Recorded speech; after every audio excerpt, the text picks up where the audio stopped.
दोस्तों, हर मजहब के मजहबी त्योहार और मजहबी दिन होते हैं जिनमें ना सिर्फ इनको मनाना बाइस खुशी होता है, इनके साथ साथ सवाब भी समझा जाता है। दोस्तों, इसी तरह 25 दिसंबर को मसीहों का बड़ा दिन, जिसे क्रिसमस भी कहते हैं, हर साल मनाया जाता है। मुसलमानों और मसीहों के नजदीक मसीही इंतहाई मुकद्दस हस्ती है। मुसलमान इनको अल्लाह का इंतहाई बरगजीदा नबी मानते हैं और ईसा के नबी के नाम से पुकारते हैं, जबकि मसीहत में दो तरह के गिरोह हैं, एक जो उनको अल्लाह के नबी मानते हैं और दूसरा जो उनको तस्लीस का एक किरदार मानते हैं और खुदा का दर्जा देते हैं। बाज ये अकीदा रखते हैं कि वो खुदा का बेटा है, नाउज बिल्ला। मगर मुसलमानों और कुछ मसीहों के मुताबिक अल्लाह या खुदा एक है, इसकी कोई औलाद नहीं, ये कोई शरीक नहीं। यहूदियों के नजदीक ईसा अलैहिस्सलाम एक नबी ही नहीं बल्कि यहूदी भी नहीं मानते कि वो बगैर बाप के पैदा हुए हैं, जबकि मुसलमान और मसीह दोनों मानते हैं और ये अकीदा रखते हैं कि यसु मसीह बगैर बाप के एक कुंवारी एक औरत हजरत मरियम अलैहिस्सलाम से पैदा हुए। दोस्तों, क्रिसमस के बारे में जानने से पहले इस चैनल को जरूर सब्सक्राइब कीजिए। ईद वलादत मसीह या बड़ा दिन, जिसको क्रिसमस भी कहते हैं, जो मसीह की वलादत का त्यौहार है और सबसे अहम दिन का त्यौहार ईस्टर कहलाता है। क्रिसमस हर साल 25 दिसंबर को मनाया जाता है, ताहम आलमों ने तस्दीक की है कि ये इनका असली यौम विलादत नहीं है। एक त्यौहार रोम में मसीहत के फैलने से भी पहले इसी तारीख को मनाया जाता था। क्रिसमस बहुत सी रवायात के मुताबिक यसु मसीह की वलादत से सदियों से मनाया जा रहा है। क्रिसमस के 12 दिन आग रोशन की जाती है।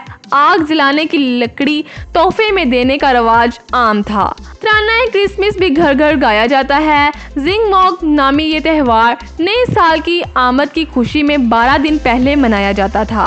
अब क्रिसमस के नाम से मनाया जाता है। रोमन अपने देवता सैटर्न का जश्न मनाते हैं। इनका त्यौहार दिसंबर के शुरू से लेकर 1 जनवरी तक जारी रहता है। मुख्तलिफ रूप बदलकर गलियों में घूमना, दोस्तों से मुलाकात, तोहफों के तबादले इस त्यौहार में शामिल हैं। रोमन अपने घरों को सजाते हैं, मगर सरसब्ज दरख्तों से, जिनमें मोमबत्तियां रोशन की जाती थीं। आका और गुलाम अपनी जगह तब्दील करते थे, जो रोमियों के लिए एक शुगल हुआ करता था। लेकिन मसीह इस त्यौहार को तफरीह समझकर नहीं मनाते थे। जैसे जैसे मसीहत फैलती चली गई, इनकी तकरीबात में रोमियों की रसूमात फरोग पाती गईं। पहले तो चर्च ने इस किस्म की रवायात मनाने से मना किया, लेकिन चर्च की ये हदायत का कुछ फायदा ना हुआ और फिर आखिरकार ये फैसला किया गया कि ये त्यौहार खुदा के बेटे की हैसियत से मनाएंगे। 25 दिसंबर की तारीख न सिर्फ रोमियों के लिए मुकद्दस थी, बल्कि फारसियों के लिए भी, जिनका मजहब मसीहत के खिलाफ बल्कि सख्त दुश्मन था। आखिरकार चर्च ने रोमियों के जश्न, रोशनियों और तहाइफ को क्रिसमस की तकरीबात में शामिल कर लिया।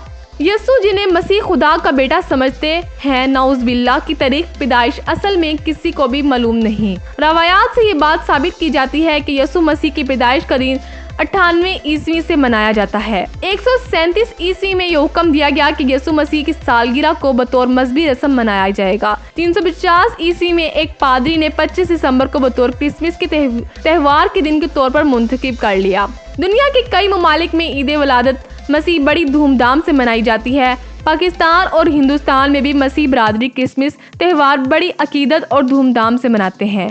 पाकिस्तान के सूबे पंजाब में 3 दिन के लिए क्रिसमस बाजार लगाए जाते हैं और इन बाजारों में फरोख्त होने वाली चीज़ों पर खसूसी रियायत भी दी जाती है। क्रिसमस बाजार 22 से 24 दिसंबर तक लगाए जाते हैं। सूबा पंजाब के 36 अजला में भी डिस्कोस को इस मकसद के लिए खास हदायत दी जाती है। अगर आपको हमारी वीडियो अच्छी लगी तो इसे व्हाट्सएप और फेसबुक पे जरूर शेयर कीजिए। अगर अभी तक आपने हमारा चैनल सब्सक्राइब नहीं किया तो जरूर सब्सक्राइब करें और नीचे दिए गए बेल आइकन को जरूर क्लिक करें, ताकि हमारी तमाम वीडियोस आपको मिलती रहें। शुक्रिया।